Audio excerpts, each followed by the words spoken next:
First off, I want to thank you all for your service, being Veterans Day.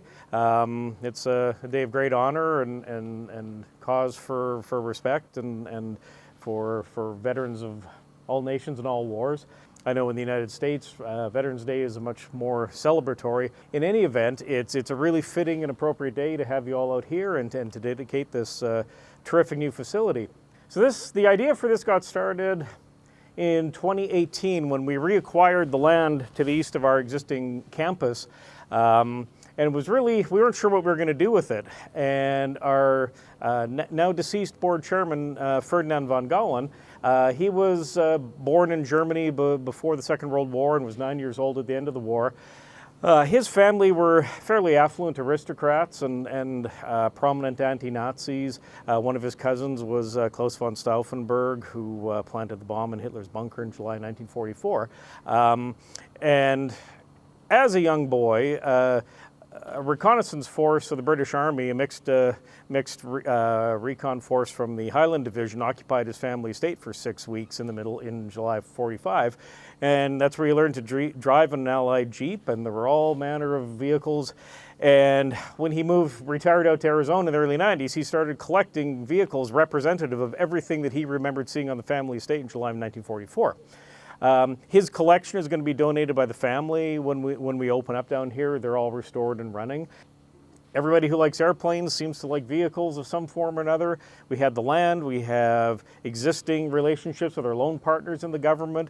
We already have about 150 vehicles located on site, more coming in next week. You know, if you're in the area, you might, we can sniff some diesel again. So you probably know there aren't actually that many accessible military vehicle museums in the country. We're off the I-10, and there's really nothing like this west in the Mississippi. So we're doing something unique. I can introduce our board chairman, Boyd Drachman, and then after that we'll have General Peterson come up and say a few words, and then we'll turn some dirt. Thank you, Scott. I would echo everything Scott just said and expound a little bit on our former dearly departed chairman, who unfortunately passed away about a year ago. He was a visionary. Much of what you see in our museum today is as a result of what he could envision out in front of us as a foundation and as a museum. So this particular project that we're about to kick off today was really his last great vision for this foundation. So it's a particularly moving moment for us members of the board here, and for Scott, and so it means a lot to us to be able to honor his legacy at this location. And Scott reminded me appropriately to also thank our donors. We have two or three very large supporters of this organization. A guy named Rob Walton, an individual who's part of the Walton family. A gentleman named Bruce McCall, who lives up in the Seattle area, who's been very, very generous, and a longtime supporter and now board member of our organization, a guy named John Mars. You might recognize his name. So thank you for that. And with that, I'll turn it over to General Peterson. But what a great opportunity to spend Veterans Day with a bunch of vets and their families. And I want to thank the museum. You know, I think some of you have had the opportunity to get out here and tour the Pima Air and Space.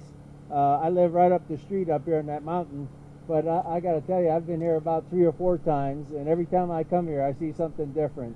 And I've always appreciated what you all have done for the community and what you do for our Air Force and Armed Forces. But to open up a military vehicle museum, that's what I would call hua, and for our Marines who are here, hoorah.